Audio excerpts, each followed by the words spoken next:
कारुण्यमोक्कारम् अरिहन्ताडं तहि विसिद्धाडं वोच्छामि समणलिङ्गं पाहुडे सत्थं समासेन। नमः श्रीमज्जिनेन्द्राय नमो विमल सिन्धवे नमो गुरुवरेण्याय नमः सन्मति सिन्धवे। नत्वा श्रीकुन्दकुन्दार्यं जिन्वाणी सरस्वतीं क्रियते स्वल्पबोधेन लिङ्गपाहुडवृत्तिका। श्रीकुन्दकुन्दाग्रयतीश्वरस्य कृतिवरेण्या भुवि लिङ्गपाहुडम् तदीयटीकां श्रमणप्रबोधिनी करोमि भक्त्या सुरवाचि संस्कृते। नमो अरिहन्ताणं नमो सिद्धाणं नमो वायिर्याणं नमो वज्झायाणं नमो लोवे सवसाहुणम्। जय बोलिए अनंतानंत सिद्ध परमेष्ठी भगवान की। देवाधिदेव श्री ऋषभनाथ भगवान की। परम पूज्य आचार्य श्री कुंद कुंद देव की। परम पूज्य वात्सल्य रत्नाकर गुरुदेव आचार्य श्री विमल सागर जी मुनि महाराज की। परम पूज्य तपस्वी सम्राट गुरुदेव आचार्य श्री सन्मति सागर जी मुनि महाराज की। अहिंसामय विश्व धर्मी की।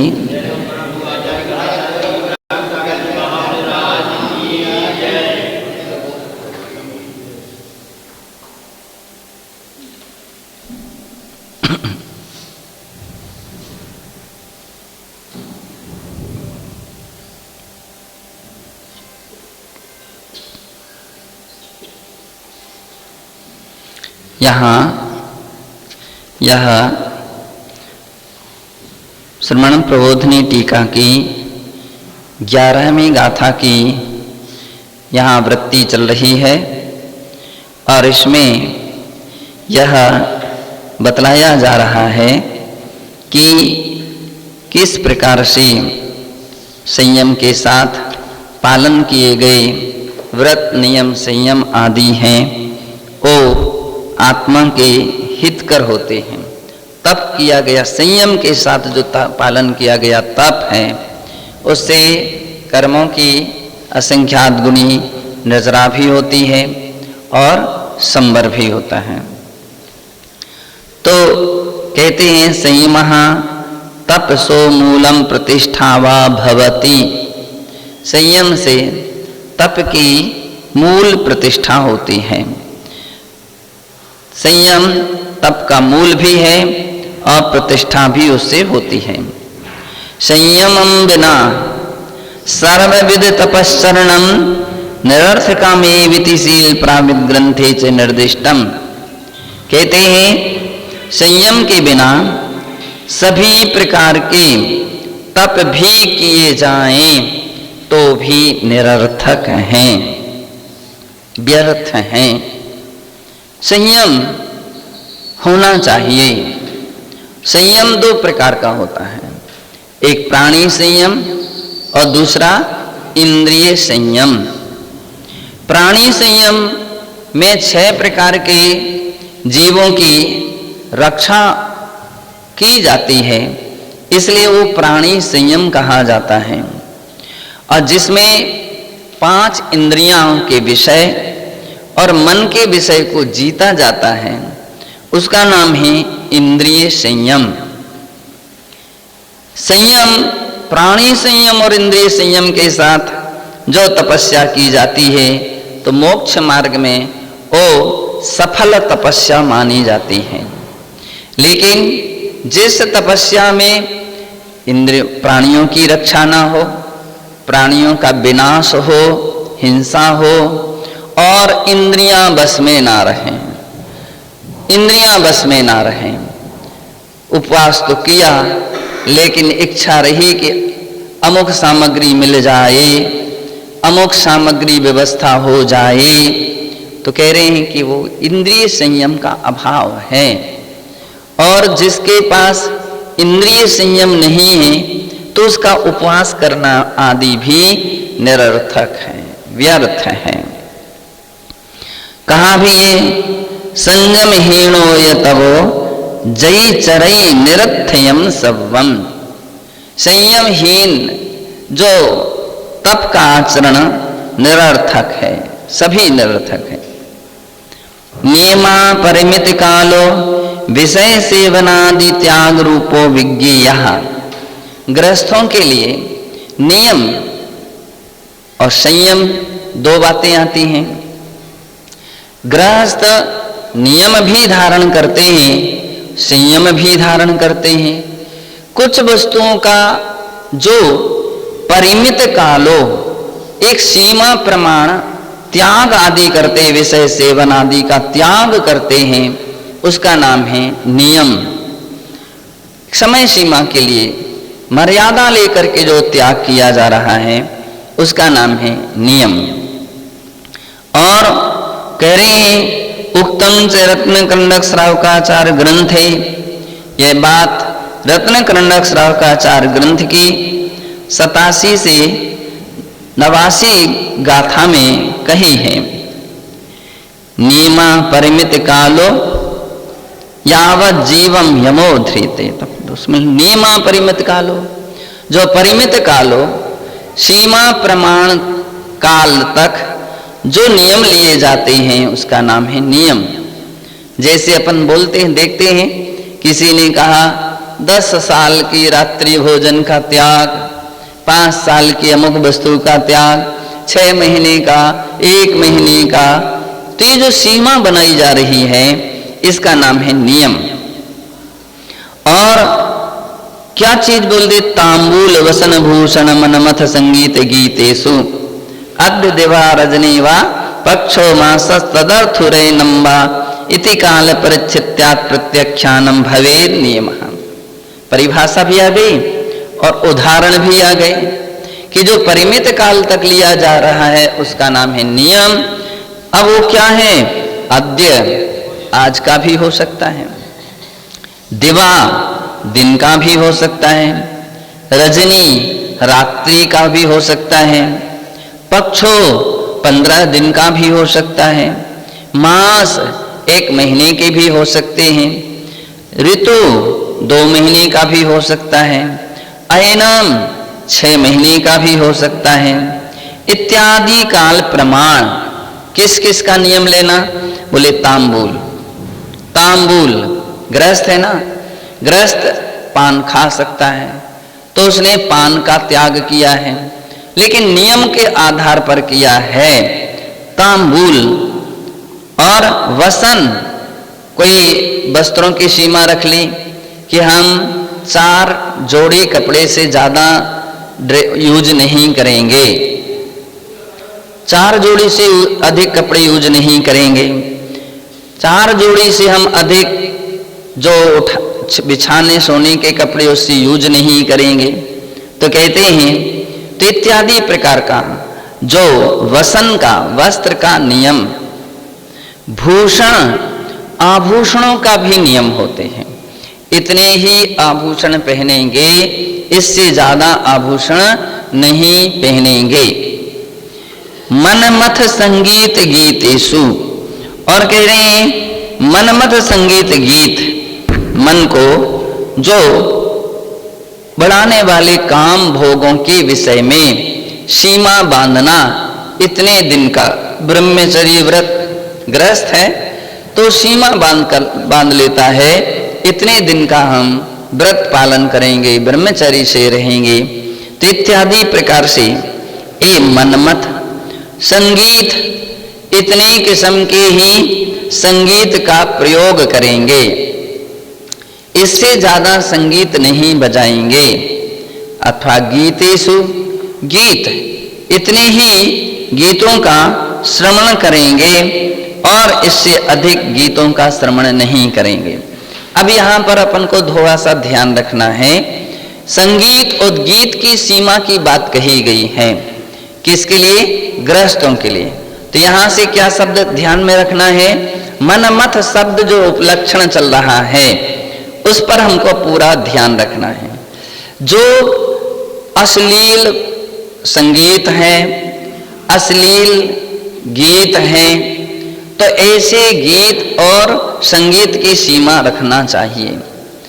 इसका अर्थ यह नहीं कि गृहस्थ भगवान की भक्ति की सीमा रखे, भगवान की भक्ति परक गीत या संगीत की सीमा रखे।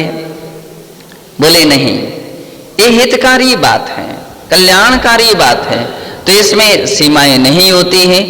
सीमाएं उनकी की जाती हैं जो हमारे मन को गलत पथ पर ले जाते हैं, गलत रास्ते की ओर ले जाते हैं। तो ऐसी वस्तुओं के विषय में सीमा की जाती है। इसे आचार्य महाराज ने कहा कि सीमा प्रमाण सामग्री उन वस्तुओं का इससे अधिक का त्याग करना उसे नियम कहते हैं। पुरुषार्थसिद्ध्युपाय ग्रंथे च निरूपितम, यह बात पुरुषार्थसिद्ध्युपाय ग्रंथ में भी कही है। श्लोक नंबर 14 में वहां पर कहते हैं, मधुतो मद्यतो मांसात् द्यूततो रात्रि भोजनात् वेश्या संगमनाचास्य व्रतिर्नियमा स्मृता। वहां आचार्य अमृतचंद्र महाराज कहते हैं कि गृहस्थों के लिए मद्य, मधु, मधु यानी शहद, मद्य यानी शराब, मांसात मांस से, और द्यूत, द्यूत यानी जुआ, रात्रि भोजनात् और रात्रि भोजन, वेश्या संग, संगमाच विरतिर्नियमः, वेश्यागमन से व्रत होना, इसका नाम है नियम। अब आचार्य अमृतचंद्र महाराज तो ये कह रहे हैं कि इन सामग्रियों के लिए हमेशा के लिए ही त्याग करना चाहिए और हमेशा के लिए छोड़ना चाहिए। अब रात्रि भोजन आदि का आप हमेशा त्याग नहीं कर सकते हो तो उसकी सीमा बांधना चाहिए कि इतने समय तक हमारे रात्रि भोजन का त्याग है, इतने महीना या वर्ष तक रात्रि भोजन का त्याग है। तो इस प्रकार की सीमा के आधार पर भी अपन इस व्रत का पालन कर सकते हैं। आज के समय व्यक्ति कितनी शिथिलता पर आ रहा है, ढील ढील देता जा रहा है। कुछ लोग महाराज 9 बजे के बाद से रात्रि भोजन का त्याग, अरे 9 बजे से, एक सज्जन तो 11 बजे से बोलने लगे। तो क्या रात्रि 11 बजे के पहले की रात्रि नहीं थी क्या? है 11 बजे के पहले भी तो रात्रि थी। इसलिए ऐसा नियम नहीं माना जाता है कि 11 बजे के बाद का।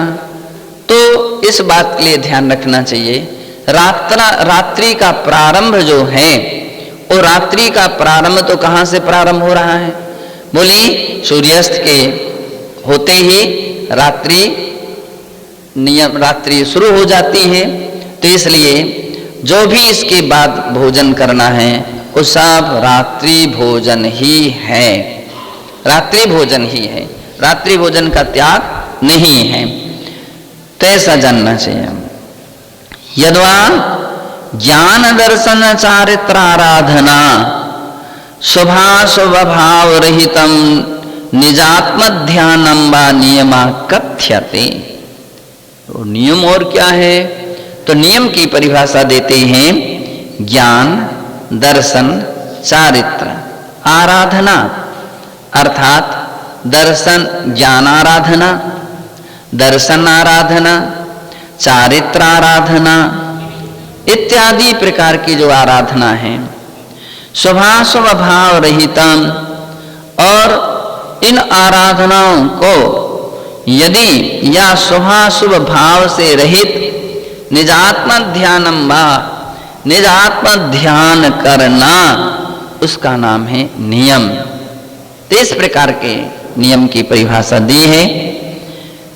गाथा नंबर उक्तम च नियम सार ग्रंथे, नियम सार ग्रंथ की गाथा 3 और 120 में कहा है, नियमेणे जम कज्जम तम नियमम ह्लाणदंसं चरितम स्वह असुह वयन रेणा रायादि भाववारणम किच्चा अपाणम जो झायदी तत्सदु नियमम हवे नियम।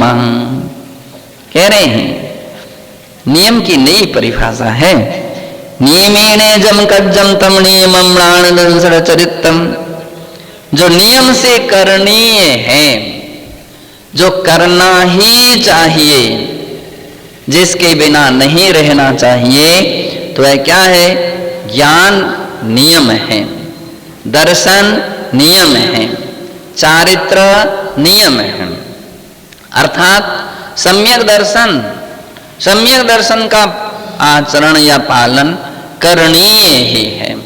इसमें विकल्प नहीं है कि सम्यक दर्शन का पालन कर सकते हैं कि नहीं कर सकते, भजनीय नहीं है। नियम जो है वो विकल्प को दूर करने के लिए भी इस शब्द का प्रयोग किया जाता है। तो हमेशा सम्यक दर्शन का या सम्यक आचरण चारित्र का पालन करते ही रहना चाहिए। सम्यक ज्ञान का अर्थ ये है कि जो सम्यक दर्शन पूर्वक होता है उसका नाम सम्यक ज्ञान है।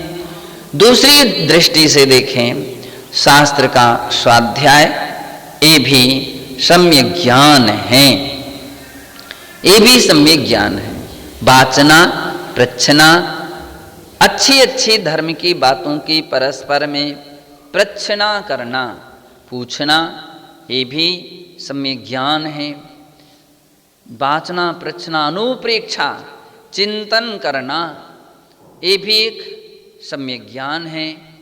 और आमनाए, याद करना अथवा जो याद की है उसको रिवीजन करना, इसका नाम आमनाए है। और धर्मोपदेश, जिन विषयों के लिए लोग नहीं जानते हैं, उनके हित के लिए, उनके कल्याण के लिए जो धर्म की विधि बतलाना, उसका नाम है धर्मोपदेश। इस प्रकार से आचार्य महाराज कहते हैं कि 5 प्रकार का भी स्वाध्याय ये भी नियम है। इसी प्रकार से चारित्र का पालन करना, चारित्र 13 प्रकार के मुनि महाराजों के चारित्र होते हैं और 13 प्रकार के चारित्रों में 5 महाव्रत हैं, 5 समिति हैं, 3 गुप्तियां हैं। महाव्रतों का पालन करना, समितियों का पालन करना और गुप्ती का भी पालन करना, ये मुनि राजों के 13 प्रकार के चारित्र कहे जाते हैं। जो 13 प्रकार के चारित्र का पालन करते हैं वे श्रमण या साधु कहे जाते हैं।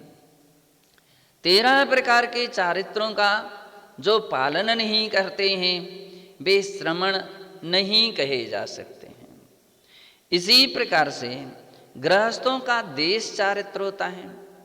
देश चारित्र में 5 अणुव्रत होते हैं।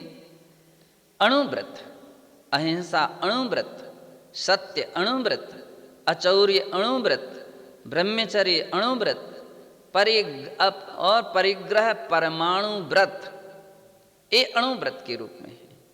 3 उनके गुण व्रत होते हैं, दिग व्रत, देश व्रत, अनर्थ दंड व्रत। ये 3 गुण व्रत होते हैं, 4 शिक्षा व्रत होते हैं। 4 शिक्षा व्रत। अब 4 शिक्षा व्रतों में कौन से सामायिक, 3 टाइम की, 2 टाइम की, 1 टाइम की, सामायिक, सामायिक करना ये उनका एक नियम है। सामायिक प्रोष्ठोपवास, अष्टमी और चतुर्दशी पर्व के दिनों में उपवास करना, और उपवास नहीं हो सके तो 3 दिन एकासन करना, और प्रतिमाधारी यदि चौथी प्रतिमाधारी हैं तो कहते हैं नीरस भोजन करना अष्टमी चौदस के दिन। ये बतलाते हैं जघन्य तरीका है प्रतिमा का पालन करने का। तो ये दिग्व्रत यानी सामायिक प्रोष्ठोपवास पर्व के दिनों में ऐसे नियम संयम से धर्म ध्यान की और अधिक वृद्धि करना। भोगोपभोग परिमाण, ये नियम रखना कि हम दिन में 1 बार भोजन करेंगे अथवा 2 बार भोजन करेंगे, सीमा बनाना। तो इसका नाम है भोगोपभोग। इतने ही वस्त्र पहनेंगे, इतने ही ड्रेस रखेंगे। तो इस प्रकार का ये भोगोपभोग परिमाण व्रत हुआ करता है। त्यागी व्रती आमतौर पर पहनने के वस्त्रों का सीमा रखते हैं कि इतनी ड्रेस से ज़्यादा नहीं रखेंगे। सोने के कपड़ों का सीमा रखते हैं, इससे ज़्यादा हम वस्त्र नहीं रखेंगे। तो इस प्रकार के कहते हैं भोगोपभोग परिमाण व्रत है। और अतिथि संविभाग, अतिथि संविभाग आहार की बेला में तो बतला रहे हैं मुनि को भोजन दे फिर निज करहि आहारे। मुनियों के लिए आहार दे करके ही भोजन करना। महाराजों के पहले भोजन करने की विधि नहीं है कि महाराज नाश्ता कर लिया, अरे खा पी करके आहार दे रहे हो तो क्या तुम्हारा क्या वो सम्मान रहा, क्या मर्यादा रही। तो बतला रहे हैं कि अतिथि संविभाग आहार दे करके भोजन करना चाहिए। तो इस प्रकार की विधि अपने यहाँ भी कभी ऐसे प्रसंगों की छूट रहती थी, लेकिन किसको, जिनका स्वास्थ्य ठीक नहीं है, जिनके लिए कोई तकलीफ है, यहाँ तक ही क्या उपवास वालों के तो छूटे ही नहीं थी। हम लोगों ने एक बार कहाँ गया जी में विबोध श्री माता जी उस समय ब्रह्मचारिणी अवस्था में थी, तो 16 उपवास किए उन्होंने, 16 कारण के 16 उपवास किए। तो पाड़ना का जब समय आया तो उस पाड़ना के समय उन्होंने, मैंने कहा कि भैया जल्दी उठा दें इनको, 16 उपवास किए हैं तो 8 बजे उनका पाड़ना हो जाए। वहाँ एक पंडित जी थे, विमल पंडित जी, तो वो बोले महाराज पाड़ना तो 10 ही बजे होगा, 10-11 बजे। मैंने कहा अरे सुनो तो सही, ये तो सोचो 16 उपवास किए हैं, अब तुम 10-11 बजे बजा रहे हो। बोले हमारे यहाँ की पद्धतियाँ परंपरा है, 9 बजे तो 8 बजे भगवान का अभिषेक पूजन वाले जो भी करके 9 बजे बरगोड़ा निकलेगा, बोले उनके एक जुलूस निकलेगा, उनका शोभा यात्रा निकलेगी, सारी समाज शामिल होएगी और 2 घंटे 1.5 घंटे तक वो चलेगी। और इसके उपरांत मंदिर में पुण्याहवाचन होगा, पुण्याहवाचन होगा, आधा घंटे का वो चलेगा। फिर ऐसा कुछ मिला जुला करके कुछ बीच में आहार देने का भी कुछ था, आहार देंगे फिर उनका पाड़ना होगा। अरे अब सब एक दूसरे के चेहरे देखने लगे। मैंने कहा भैया अब क्या करना है? बोले वो तो कुछ भी नियम है, ये हुआ वैसे ही हुआ। तो कहने का अर्थ ये है कि छूट नहीं दी जाती हैं। कभी कभी लोगों को ऐसा लगने लगता है और उसमें वे छूट रख देते हैं, महाराज लोग ही इस दिशा में प्रेरणा देने लगते हैं। ये बात अलग है कि आप प्रेम से शांति से ज़्यादा ओवर टाइम ना करें, ताकि उनका वो नियम पल जाए कि मुनि को दे फिर निज करहीं, तो वे आहार दे करके पालना करें। तो इस बात के लिए भी अपन को ध्यान रखना चाहिए। कहने का तात्पर्य अतिथि संविभाग नाम का एक श्रावक का व्रत होता है। तो जो इन व्रतों को पालन करते हैं उन्हें श्रावक कहा जाता है, त्यागी व्रती कहा जाता है, ब्रह्मचारी कहा जाता है। और जो इनका पालन ना करे वो त्यागी व्रती कहलाएगा क्या? त्यागी व्रती नहीं कहा जाता है। आज के समय में सम्मान चाहने के लिए तो व्यक्ति त्यागी व्रती की बात करता है, और खाने पीने की बात करें, त्याग वगैरह की बात करें, सो उसके लिए नियम नहीं है, ये नहीं हो सकता। तो फिर सम्मान तो उसी का है, त्याग का सम्मान है, व्रत का सम्मान दिया जाता है। तो ऐसा यहाँ जानना चाहिए। यहाँ आचार्य महाराज कहते हैं यद्वा अथवा ज्ञान दर्शन चारिताराधना शुभाशुभ भाव रहितो निजात्म ध्यानम वा। शुभ और अशुभ भावना से रहित अपनी आत्मा का जो ध्यान करना है उसको भी नियम कहा गया। नियम है। अपन लोग सामायिक करते हैं, वास्तविकता में सामायिक की जो नियम क्या है, उस समय आत्मा का ध्यान होना चाहिए, आत्मा का ध्यान करना चाहिए। तो उसका नाम सामायिक है। केवल माला फेरना और हमने पाठ कर लिया नहीं, आत्मा का ध्यान करने का नाम यहाँ नियम कहा है। उक्तम च नियमसार ग्रंथे, नियमसार ग्रंथ की 3 और 120वें श्लोक में कहा है, नियमेण जम कज्जम तम नियमम प्राणदंशन चरितम। इस प्रकार से करने लायक, जो नियम से करने लायक ज्ञान दर्शन चारित्र है, उसका पालन करने का नाम है नियम। स्व अस्वय वयण रैण रायादि भाव वारणम किच्चा अपाणम जो झायदी तत्सदुणेमं हवे नियम। कहते हैं स्व अस्वय वयण रैण रागादि भाव वारणम किच्चा। शुभ और अशुभ 2 प्रकार के वचन होते हैं। तो कह रहे हैं कि जो रागादि भावों को बढ़ाने वाली, विकथाओं की ओर ले जाने वाली वचन रचना है, चाहे वह शुभ हो चाहे अशुभ हो, रायादि वारण भाव वारणम, जो रागादि भावों को निवारण करने के लिए ऐसी जो वचन रचना है, आचार्य कहते जो आत्मा को ध्याता है, इनका त्याग करके जो आत्मा का ध्यान करता है, अपाणम जो झायदि तत्सदुनियमम हवे नियम, उसके लिए ही नियम से नियम कहा गया है, वही नियम है। अस्यैव ग्रंथस्य तात्पर्य वृत्ति टीकायां व्याख्यातम। इसे ही अर्थात नियमसार ग्रंथ की ही इस 3 नंबर की गाथा की टीका में कहा भी है, स्वभावानंत चतुष्टयात्मिकः शुद्ध ज्ञान चेतना परिणामः सा नियमः।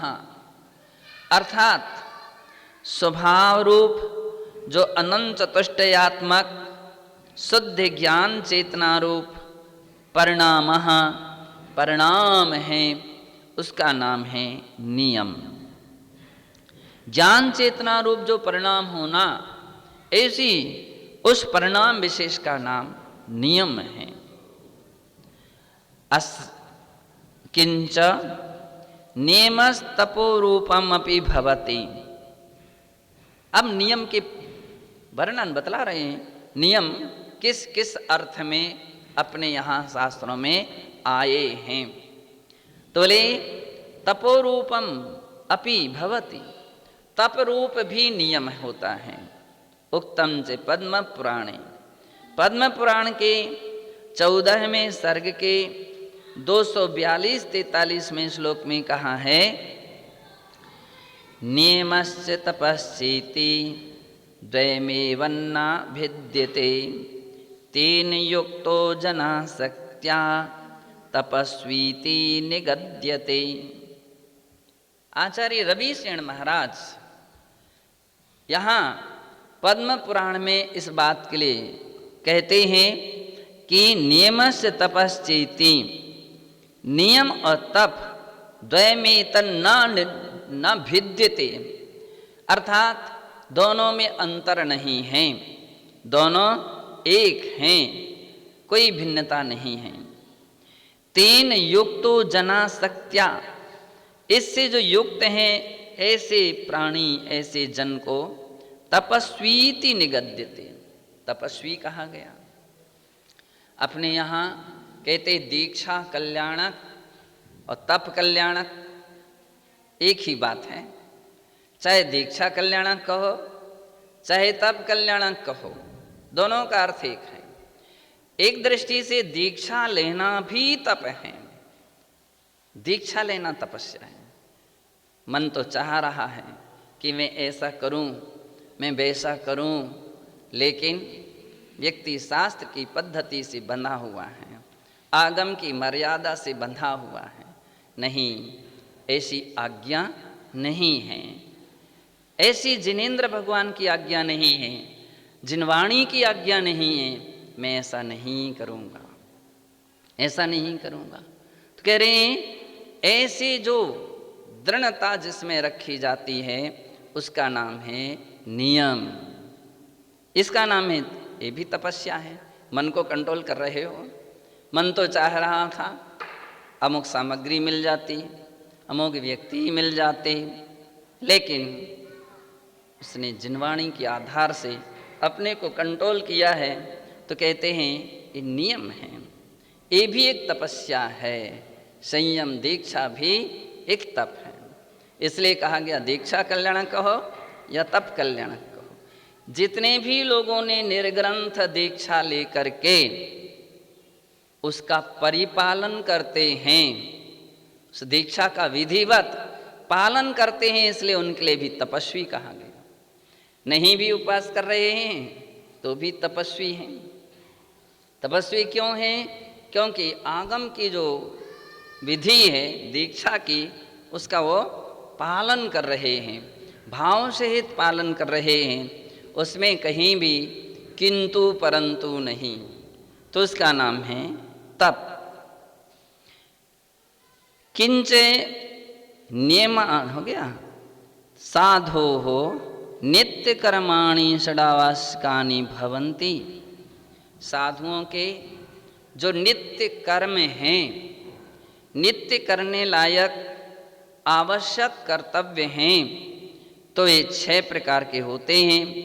भणितम से मूलाचार ग्रंथे, मूलाचार ग्रंथ के 22वीं गाथा में कहा भी है, समता समदाथोय वंदन पाणिकमणं तहे वीणादवं पच्चखाण विसर्गो करणीयावासया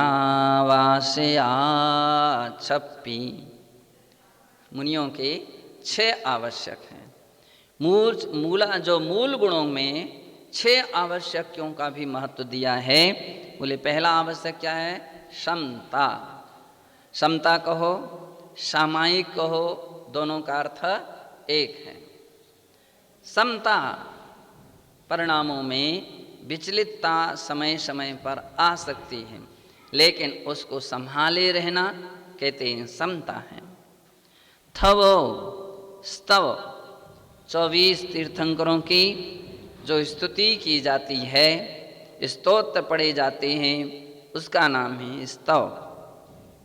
वंदन और त्रिकाल देव वंदना जो की जाती है अपन जिसको ना सामायिक, महाराज की सामायिक का समय हो गया। महाराज की सामायिक तो अखंड है, 24 घंटे की है और पूरी जिंदगी भर तक की है। सामायिक उनकी जिंदगी भर तक की। अब शाम सुबह मध्याह्न में करते क्या हैं?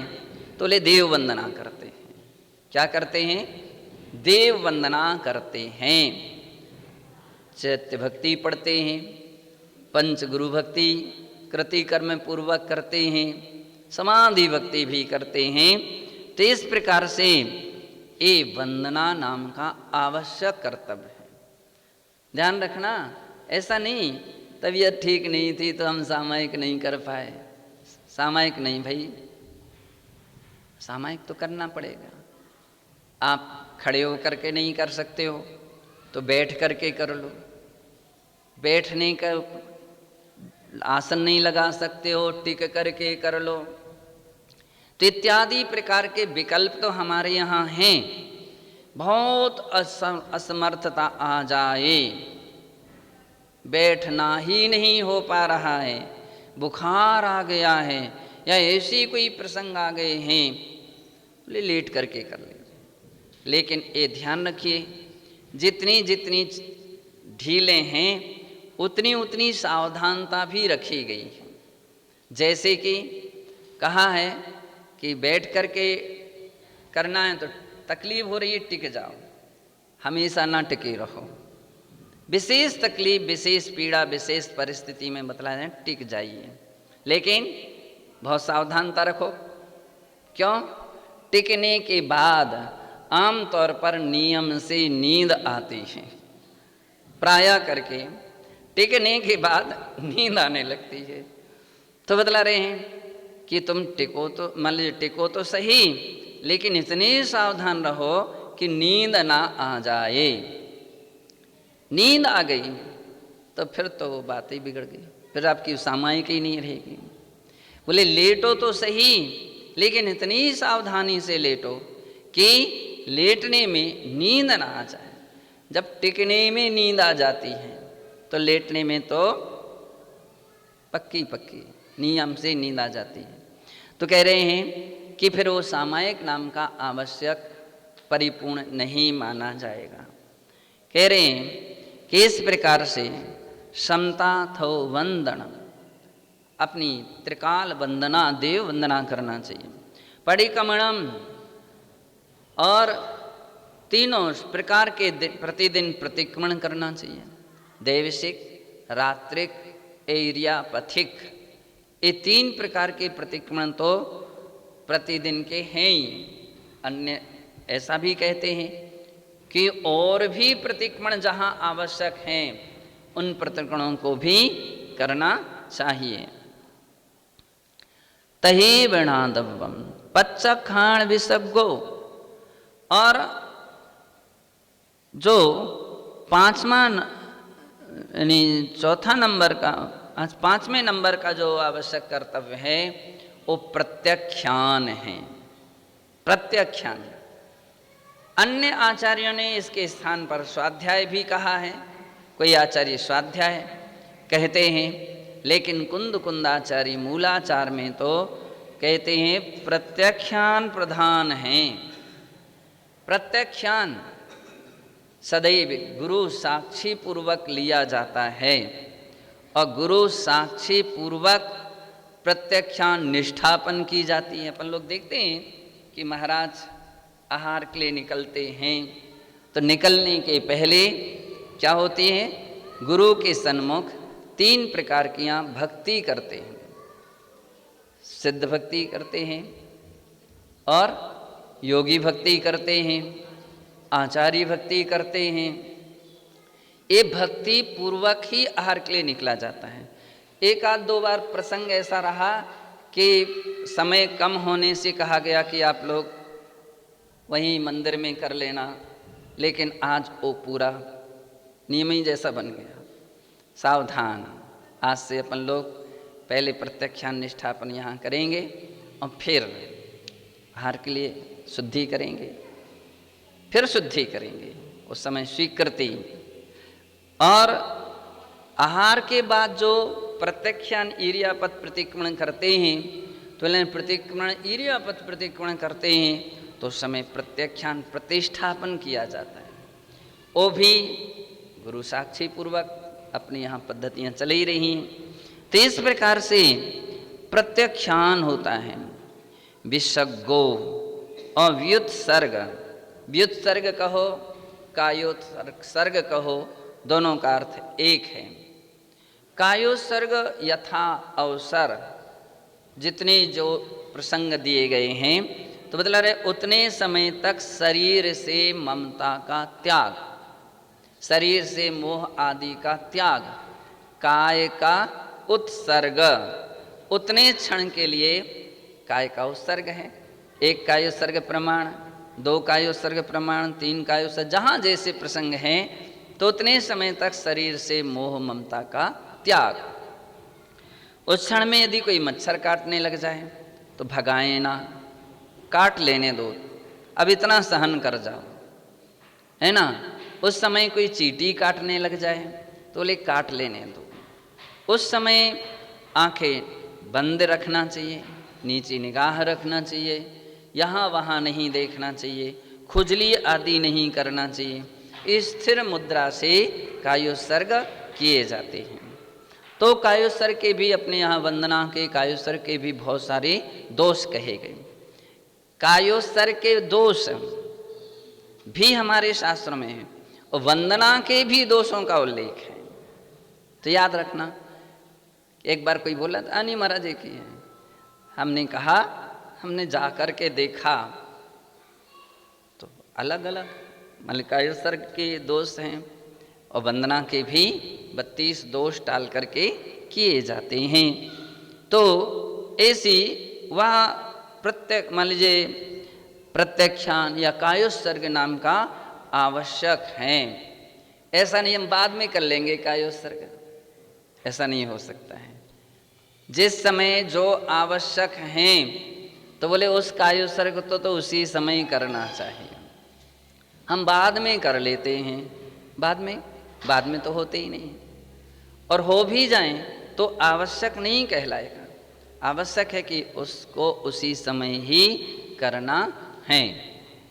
तो ये 6 आवश्यक क्रियाएं कही गई। सामयिकानुष्ठानम अपि नित्य कर्मत्वेन स्वीक्रियते। खुलासा किया जा रहा है, यहाँ बतला रहे हैं सामयिक जो अनुष्ठान है वह भी नित्य कर्मत्वेन स्वीक्रियते। नित्य ही कर्म है, रोज का काम है, तो उसके लिए भी नियम शब्द से कहा जाता है कि ये भी एक नियम है, तो ये नित्य करना चाहिए। उक्तम चे कसाय प्राभित ग्रंथे, इसको आगे अपन सभी पढ़ेंगे। कसाय प्राभित ग्रंथ में सामयिक के विषय में आचार्य गुणभद्र क्या कहते हैं उसको अपन देखें। गुण